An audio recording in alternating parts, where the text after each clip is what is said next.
Ini subjek-subjek yang anak-anak kita akan belajar lah di tahap 1 dan juga tahap 2. Bila pelajar diterima masuk darjah 1 ataupun bukan darjah 1, mungkin darjah 2, darjah 3 dan seterusnya, kita akan tekankan kemahiran asas terlebih dahulu, iaitu kemahiran jawi, sama ada menulis ataupun membaca. Sebab kitab-kitab yang sediakan untuk pelajar belajar subjek-subjek yang tersenarai di depan tu, semuanya ditulis dalam tulisan jawi. Jadi kalau pelajar belum mahir jawi, sama ada nak membaca ataupun nak menulis, dia tak mahir, dia akan jadi masalah lah. Sebab tu kemahiran asas kita akan tekankan jawi, nombor 1. Nombor 2 adalah bacaan Al-Quran. Ini adalah 2 kemahiran asas. Kemudian nanti mereka akan lebih laju lah untuk mengikuti subjek-subjek yang berada di tahap 1 dan juga tahap 2.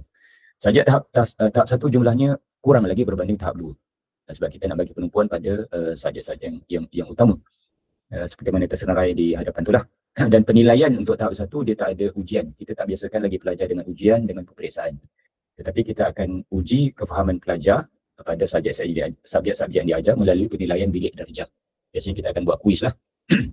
Sebenarnya penilaian PBD ni dia pelbagai. Ada kuis, ada soal jawab, ada aktiviti dan sebagainya. Tetapi kita biasakan pelajar dengan kuis supaya mereka rasa tak terlalu tertekan dan tak terlalu mudah. Nanti tahap 2 bermula darjah 4, barulah kita akan tekankan pelajar untuk bersedia dengan peperiksaan.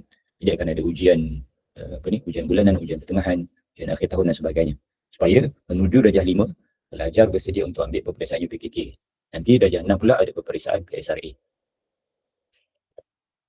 Jadi darjah tahap 2 baru kita akan tekankan pelajar dengan ujian-ujian dan juga peperiksaan. Ini contoh jadual. Bila saya kata contoh, dari segi masa dia mungkin sama.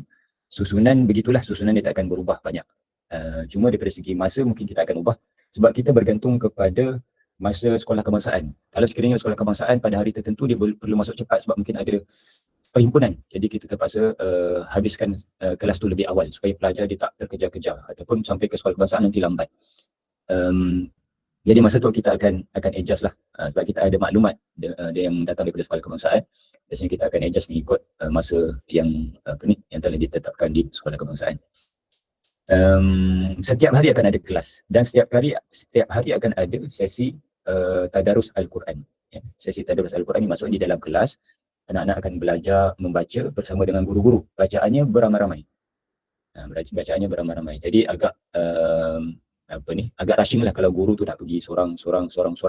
Masa yang ada tu tak mencukupi. Sebab itulah parent minta untuk adakan sesi interaksi Al-Quran. Jadi di luar waktu jadual kelas ni, guru-guru boleh baca dengan mengajar membaca secara personal dan baiki bacaan pelajar tu secara personal. Okay, waktu rehat tu biasa ada solat duha, kemudian ada 2 subjek. Jadi setiap hari pelajar akan belajar 2 subjek sahaja selain daripada tadarus Al-Quran tadi.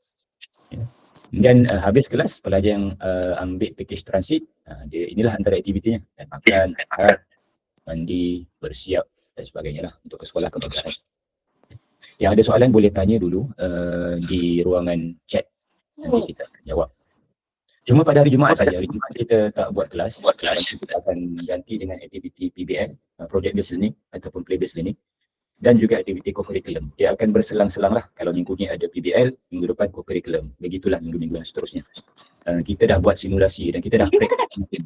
Bila kita buat hari Jumaat tak ada kelas, kita buat aktiviti, sebenarnya silibus tu masih boleh lagi dihabiskan. Sebab silibus JAIS ni dia tak terlalu berat dan tak terlalu banyak lah.